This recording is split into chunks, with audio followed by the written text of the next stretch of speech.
दोस्तों, बिहार में एनडीए की ये स्थिति हो गई है कि सम्राट चौधरी को अपनी रैली कैंसिल करनी पड़ गई।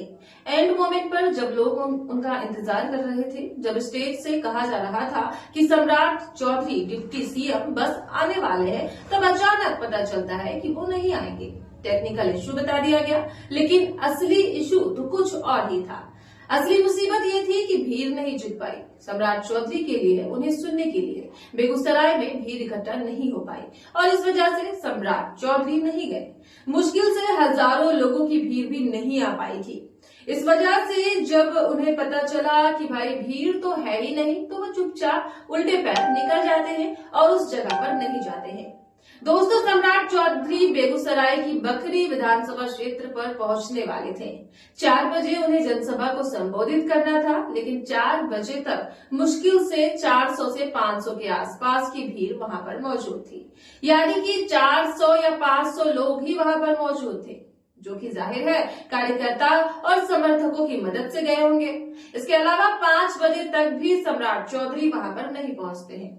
स्टेज से बार बार कहा जाता है कि बस वो आने वाले हैं, कुछ देर में आ जाएंगे, लेकिन 5 बजे तक मुश्किल से 1000 लोगों की भीड़ भी नहीं आ पाती है और इस वजह से सम्राट चौधरी उल्टे पैर भाग लेते हैं, निकल लेते हैं और कहते हैं कि वो नहीं आएंगे।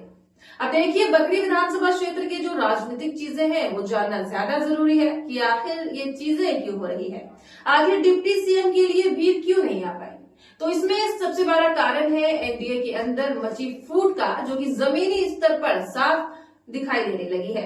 जमीनी स्तर पर क्या आलम है, ये आपको पता चलेगा जब आप जानेंगे कि यहाँ पर एलपीजी की प्रत्याशी एनडीए की तरफ से उतारे गए हैं।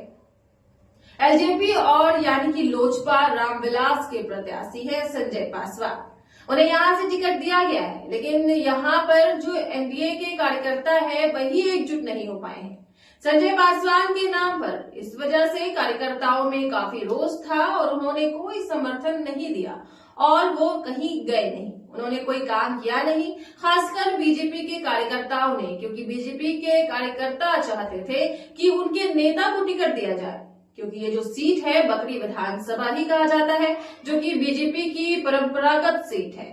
इस वजह से बीजेपी के कार्यकर्ता काफी मेहनत कर रहे थे, वो अपने नेता को टिकट दिलाना चाहते थे, लेकिन जब बीजेपी के नेता को टिकट नहीं मिला, एलजेपीआर के नेता को मिल गया, तो इस वजह से वो ज्यादा नाराज हो जाते हैं। वो इसमें कोई काम करना भी नहीं चाहते।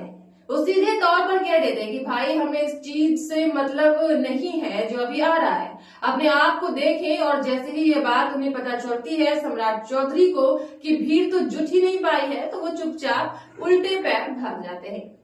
संजय पासवान भी बहुत ज्यादा इस चीज पर ध्यान नहीं दे रहे हैं। आरोप है कि संजय पासवान पर वो कार्यकर्ताओं से ठीक से नहीं मिल रहे हैं, अपनी ही तरफ से तरीके से जो प्रचार प्रसार है वो कर रहे हैं। इस वजह से जो बाकी कार्यकर्ता हैं, वो चाहे जेडीयू के हो या बीजेपी के हो, वो इतने नाराज हो चुके हैं कि वो काम नहीं करना चाहते, वो उनके लिए प्रचार नहीं करना चाहते। इस वजह से अब ये तस्वीरें देखने को मिल रही है कि लास्ट मोमेंट को सम्राट चौधरी को अपनी जो रैली है वो कैंसिल करनी पड़ जाती है। बिल्कुल ऐन वक्त पर जब उन्हें बोलना था, लोग इंतजार कर रहे थे, जितने भी लोग थे वो इंतजार कर रहे थे, लेकिन सम्राट चौधरी नहीं पहुंचते हैं। अब आमतौर पर अगर और किसी की बात हम करें तो कई बार इतनी बड़े बड़े लेवल पे जब नेता आते हैं तो लोगों को बुलाने की जरूरत नहीं पड़ती है, वो खुद आ जाते हैं। लेकिन बीजेपी के नेताओं के लिए ऐसा बिल्कुल भी नहीं है।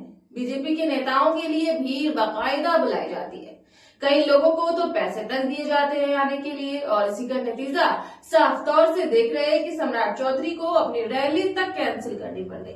अब देखना होगा जिस तरीके से बिहार में सियासत का संग्राम चल रहा है, उनमें एनडीए के साथ और क्या क्या होता है। फिलहाल के लिए मेरे साथ इस खबर में इतना ही। आप देखते रहिए केएलई न्यूज, जहां आपकी हर आवाज बनेगी देश की आवाज, सच के साथ।